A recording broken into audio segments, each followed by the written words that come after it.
Hi to all. ఈరోజు ఈ వీడియోలో నేను డిస్కస్ చేయబోయే టాపిక్ ఏంటంటే పాలిమర్స్ లెసన్లో నుంచి ఈ నైలాన్ 6 డెక్రాన్ అనే టాపిక్స్ అయితే డిస్కస్ చేయబోతున్నాను. ఇదంతా కూడా ఇంటర్మీడియట్ సెకండ్ ఇయర్ కెమిస్ట్రీలో ఉన్నటువంటి పాలిమర్స్ లెసన్లో ఉందన్నమాట. సో ప్రీవియస్ క్లాస్లో నేను ప్లాస్టిక్ టైప్ పాలిమర్స్ చెప్పాను, రబ్బర్ టైప్ పాలిమర్స్ చెప్పాను.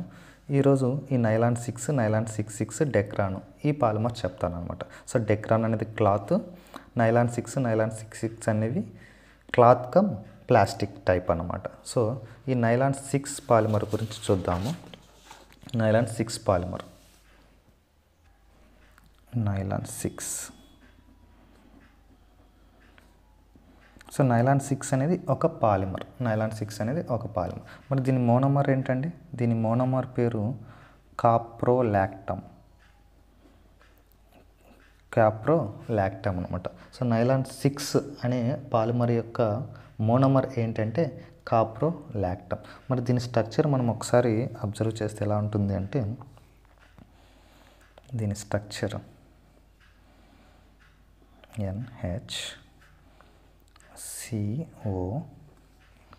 NHCO CH2 CH2 CH2 CH2 CH2. So దీన్ని మనము కాప్రోలాక్టమ్ అంటామన్నమాట. సో NHCO అంటే అమైడ్ బాండ్ ఉంది. సో లాక్టమ్ అమైడ్ బాండ్ ఉంది కాబట్టి అమైడ్ బాండ్ ఉంది, ఒక సైక్లిక్గా ఉంది. దీన్ని మనం ఏమంటామంటే కాప్రోలాక్టమ్ అంటాం. లేదా దీన్ని సింపుల్గా మనం ఎలా డ్రా చేసుకోవచ్చు అంటే NH బాండ్ CO ఇలా డ్రా చేయొచ్చు. ఇలా డ్రా చేసినా కూడా దీని పేరు కూడా కాప్రోలాక్టమ్. ఎలా డ్రా చేసినా కరెక్ట్. సో ఇక్కడ కూడా ఇక్కడ CH2 ఇక్కడ CH2 ఇక్కడ CH2 ఇక్కడ CH2 ఇక్కడ CH2 ఉన్నట్లు అనమాట.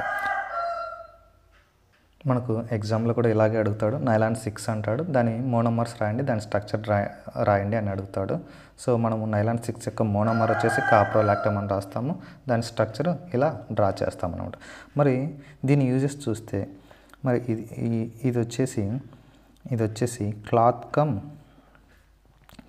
కమ్ ప్లాస్టిక్ టైప్ పాలిమర్ అనమాట. రెండు మిక్సింగ్ బ్లెండెడ్గా ఉంటుంది. Cloth cum plastic type polymer కాబట్టి దీన్ని ఎలాంటి పర్పస్లో మనం యూజ్ చేస్తామంటే స్పోర్ట్స్ వేర్లో యూజ్ చేస్తాం.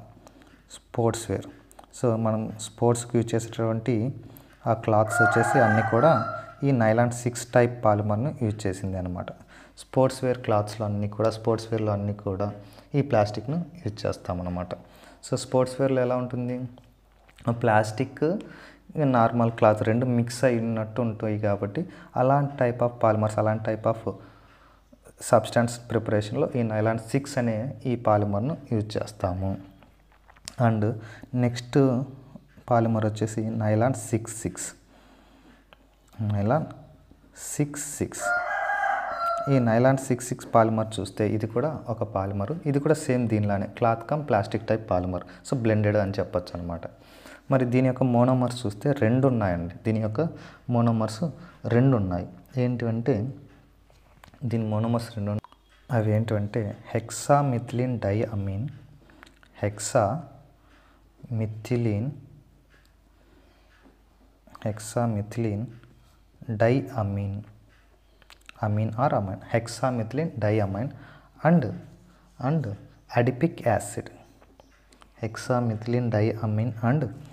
Adipic acid. ఈ రెండు కూడా మోనోమర్లే అండి నైలాన్ 66కి. ఈ రెండు మిక్స్ అయిపోయి నైలాన్ 66 అనే పాలిమర్ ఫామ్ అవుతుంది అనమాట. హెక్సామిథిలిన్ డైఅమీన్, అడిపిక్ యాసిడ్ ఈ రెండు కూడా నైలాన్ 66 యొక్క మోనోమర్లు. మరి వీటి స్ట్రక్చర్స్ ఒకసారి మనం డ్రా చేస్తే, ఈ స్ట్రక్చర్స్ కనుక మనం చూస్తే ఎలా ఉంటుందంటే, హెక్సామిథిలిన్ అంటే మిథిలిన్ గ్రూపులు 6 ఉంటాయన్నమాట. సో CH2 గ్రూప్ను మనము కామన్గా ఏమంటామంటే మిథిలిన్ గ్రూప్ అంటాం అన్నమాట. CH2 గ్రూప్ను కామన్గా మనము మిథిలిన్ గ్రూప్ అంటాం. సో ఈ మిథిలిన్ గ్రూపులు ఎన్ని ఉన్నాయి? హెక్సా అంటే 6 ఉన్నాయి. హెక్సామిథిలిన్ డైఅమీన్ అంటే ఇటు సైడ్ ఒక అమీన్ గ్రూపు, ఇటు సైడ్ ఒక అమీన్ గ్రూపు ఉంటుంది అన్నమాట.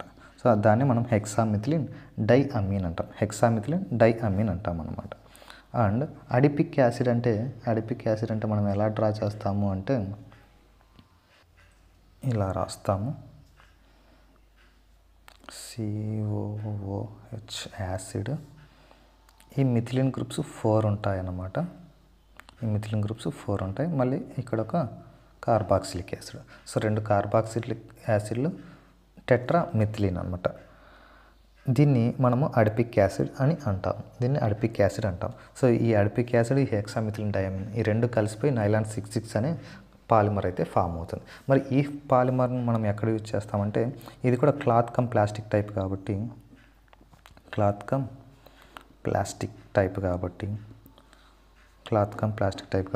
దీన్ని ఎక్కడ యూజ్ చేస్తాము అంటే కార్పెట్స్లలో మనం ఎక్కువ అబ్జర్వ్ చేయొచ్చు అనమాట. అందుకే కార్పెట్స్ చూస్తే కొన్ని టైప్స్ ఆఫ్ కార్పెట్స్లో ఆ ప్లాస్టిక్ బ్రిటిల్స్ ఉంటాయి. ప్లాస్టిక్ ముళ్ళు లాంటివి ఉంటాయి. At the same time cloth ఉంటుందన్నమాట. సో అలా బ్లెండెడ్ సబ్స్టాన్స్ పాలిమర్స్ ప్రిపరేషన్లో ఈ నైలాన్ 6,6 పాలిమర్ను యూజ్ చేస్తామన్నమాట. సో ఈ నైలాన్ 6,6 గురించి ఒకసారి మనం చూస్తే ఇందులోని monomers hexamethylene diamine adipic acid. దాని structure hexamethylene diamine adipic acid అనమాట. దాని యూజెస్ ఏంటంటే కార్పెట్స్లలో ఇలాంటి వాటిలో యూజ్ చేస్తాం, బ్లెండెడ్ క్లాత్స్ అండ్ ప్లాస్టిక్ దాంట్లో. అదే నైలాన్ 6 చూస్తే దాని మోనోమర్ వచ్చేసి కాప్రోలాక్టమ్. దాని స్ట్రక్చర్ ఇలా ఉందన్నమాట. ఇది కూడా క్లాత్ కమ్ ప్లాస్టిక్ టైప్ కాబట్టి దీన్ని స్పోర్ట్స్ వేర్లో యూజ్ చేస్తాం. అంటే ఈ టెక్స్టైల్స్ అలాంటి పర్పస్లో ఈ రెండింటిని కూడా ఎక్కువగా యూజ్ చేస్తామన్నమాట. సో నెక్స్ట్ వచ్చేసి Dacron or Terylene. So now I am going to discuss about Dacron polymer. Dacron లేదా దీన్నే మనం ఏమంటాము అంటే అనదర్ నేమ్ వచ్చేసి టెరిలిన్ అంటాం. ఈ వర్డ్ మనం వినింటాం, టెరిలిన్ క్లాత్ అని చెప్పేసి, డెక్రాన్ క్లాత్ అని చెప్పేసి వినింటాం. లేదా దీనికి ఇంకొక నేమ్ ఉంది, PET అంటే పాలి ఇథిలిన్ టెరిఫ్థాలేట్. పాలిఇథిలిన్ టెరిఫ్థాలేట్ PET. సో ఇవన్నీ కూడా దీని నేమ్సే అండి. డెక్రాన్ అన్నా, టెరిలిన్ అన్నా, PET ఆర్ పాలిఇథిలిన్ టెరిఫ్థాలేట్ అన్నా ఇవన్నీ కూడా ఒకటే పేరు అన్నమాట, ఒకటే పాలిమర్ అన్నమాట. సో ఈ డెక్రాన్ పాలిమర్ అనేది క్లాత్ అన్నమాట. మరి ఈ క్లాత్లో మోనోమర్స్ మనం అబ్జర్వ్ చేస్తే 2 మోనోమర్లు ఉంటాయన్నమాట. 2 మోనోమర్లు ఉన్నాయి. ఆ 2 మోనోమర్లు ఏంటంటే ethylene గ్లైకాలు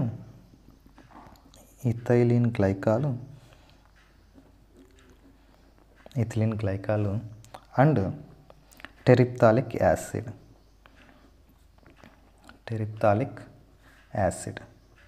ethylene glycol, terephthalic acid అనే 2 మోనోమర్లు మిక్స్ అయిపోయి ఈ డెక్రాన్ లేదా టెరిలిన్ అనే పాలిమర్ ఫామ్ అవుతుంది. మరి ఇథిలిన్ గ్లైకాల్ యొక్క స్ట్రక్చర్ మనం చూస్తే CH2 బాండ్ CH2. గ్లైకాల్ అంటే 2 ఆల్కహాల్ గ్రూపులు ఉంటే వాటిని గ్లైకోల్స్ అంటాం అన్నమాట. 2 ఆల్కహాల్ గ్రూపులు ఉంటే దాన్ని గ్లైకోల్ అంటాం. ఇది ఇథిలిన్ గ్లైకాలు ఆర్ గ్లైకోలు. అదే టెరిఫ్థాలిక్ యాసిడ్ ఈ అడిపిక్ యాసిడ్ లాగే ఉంటుంది. ఇక్కడ చెప్పినటువంటి అడిపిక్ యాసిడ్ లాగే ఉంటుంది. సో ఇటు సైడ్ COH, ఇటు సైడ్ COH. ఇక్కడ 4 మిథిలిన్ గ్రూప్స్ ఉన్నాయి కదండి. కాకపోతే ఇక్కడ బెంజిన్ గ్రూప్ ఉంది అంటే దాన్ని టెరిఫ్థాలిక్ యాసిడ్ అంటాం అనమాట. సో ఒకసారి దాని స్ట్రక్చర్ డ్రా చేస్తే COOH. ఇక్కడ ఈ టెట్రామిథిలిన్ బదులు బెంజిన్ గ్రూప్ ఉంది అంటే దీన్నే టెరిఫ్థాలిక్ యాసిడ్ అంటాం అనమాట. సో ఇథిలిన్ గ్లైకోల్స్, టెరిఫ్థాలిక్ యాసిడ్ ఈ 2 మోనోమర్లు కలిసిపోయి డెక్రాన్ లేదా టెరిలిన్ అనే పాలిమర్ ఫామ్ అవుతుంది. ఇది కూడా క్లాత్ టైప్ కాబట్టి దీని యూజెస్ మనము అబ్జర్వ్ చేస్తే ఇది క్లాత్ టైప్ కాబట్టి, క్లాత్ పాలిమర్ కాబట్టి ఈ క్లాత్ను మనం ఎక్కడ యూజ్ చేస్తామంటే లైక్ థ్రెడ్స్ ఉన్నాయి కదండి, థ్రెడ్స్లోను ఆ థ్రెడ్స్ కానీ క్లాత్స్ కానీ మనం యూజ్ చేసుకునేటువంటి ఏ క్లాత్స్లో అయినా. సో ఈ డెక్రాన్ క్లాత్, టెరిలిన్ క్లాత్ ఉంది కదండి, ఈ థ్రెడ్స్ ఆ క్లాత్స్లో యూజ్ చేసేటువంటి ఆ ఫైబర్స్ ఆ థ్రెడ్స్లలో, క్లాత్స్లలో మనం యూజ్ చేసుకునే అన్ని క్లాత్స్లలో కూడా మ్యాక్సిమం క్లాత్స్లో ఈ డెక్రాన్, టెరిలిన్ అనేది ఉంటుంది అనమాట. సో ఇది పాలిమర్ అనమాట. సో ఇది క్లాత్ టైప్ పాలిమర్. ఒకసారి డెక్రాన్ గురించి చూస్తే డెక్రాన్కి ఇంకో నేమ్ ఏంటంటే టెరిలిన్, టెరిలిన్కి ఇంకో నేమ్ ఏంటంటే పీఈటీ, పాలీ ఇథిలిన్ టెరిప్తాలేట్. అంటే దీంట్లో ఏం జరిగింది, ఈ ఇథిలిన్ ఉంది, టెరిప్తాలిక్ యాసిడ్ ఉంది, అందుకే దీన్ని పాలీ ఇథిలిన్ టెరిప్తాలేట్ అంటున్నాను. పాలీ ఇథిలిన్ టెరిప్తాలేట్ పాలిమర్ అని చెప్పేసి చెప్తున్నాడు. దాన్ని సింపుల్గా పీఈటీ అని కూడా అంటున్నాం. సో మనం ఇచ్చేసే క్లాస్ అన్నింటిలో కూడా మ్యాక్సిమం క్లాసులో ఈ డెక్రాన్ క్లాత్, టెరిలిన్ క్లాతే ఉంటుందన్నమాట. థ్రెడ్స్ అన్నీ కూడా ఈ డెక్రాన్ థ్రెడ్స్ అని చెప్పొచ్చు అనమాట. So this is about Dacron. Okay, ఒక్కసారి ఈరోజు క్లాస్ అంతా మనం గమనిస్తే త్రీ పాలిమర్స్ గురించి మనం డిస్కస్ చేయడం జరిగింది. ఏంటంటే నైలాన్ 6 అనే క్లాత్ కమ్ ప్లాస్టిక్ టైప్ పాలిమరు, దాంట్లో మోనోమర్ కాప్రోలాక్టమ్, దాని స్ట్రక్చర్, దాని యూజెస్ స్పోర్ట్స్ వేర్లో యూజ్ చేస్తాం. నెక్స్ట్ నైలాన్ 6 అనే ఒక పాలిమర్ గురించి డిస్కస్ చేయడం జరిగింది. దాని మోనోమర్స్ 2 ఉన్నాయి, హెక్సామిథిలిన్ డయామిన్, అడిపిక్ యాసిడ్ అని. దాని వాటి స్ట్రక్చర్స్ డ్రా చేసాం. ఇది కూడా cloth cum plastic blended type కాబట్టి దీన్ని కార్పెట్ వాటిలో యూజ్ చేస్తాం. తర్వాత డెక్రాన్ గురించి చూసాం. డెక్రాన్కి ఇంకో పేరు టెరిలిన్, ఇంకో పేరు పీఈటీ. పీఈటీ అంటే పాలిథిలిన్ టెరిప్తాలేట్. ఎందుకంటే దీంట్లో మోనోమర్ ఇథిలిన్ ఉంది, టెరిప్తాలిక్ యాసిడ్ ఉంది కాబట్టి అందుకు దీన్ని పాలిఇథిలిన్ టెరిప్తాలేట్ అని చెప్తున్నారు. సో ఇథిలిన్ గ్లైకాలు, టెరిప్తాలిక్ యాసిడ్ ఈ రెండు కూడా మోనోమర్స్, వాటి స్ట్రక్చర్స్. దీన్ని ఎక్కడ యూజ్ చేస్తామంటే ఈ థ్రెడ్స్ వీటిలో యూజ్ చేస్తాము. ఈరోజు క్లాసు మీకు అర్థమైందని అనుకుంటున్నాను. ఒక్కసారి మొత్తం screen record or screen shot తీసుకోండి. నైలాన్ 6 డెక్రాన్. ఈరోజు క్లాసు అర్థం కాకుంటే రిపీటెడ్ మోడ్లో మళ్ళీ ఒకసారి వినండి. అప్పటికే అర్థం కాకుంటే మీ డౌట్ ఏంటో కామెంట్ సెక్షన్లో కామెంట్ చేస్తే నేను వాటిని కన్సల్ట్ చేసి మీకు మళ్ళీ ఎక్స్ప్లెయిన్ చేసే ప్రయత్నం చేస్తాను. Thank you all.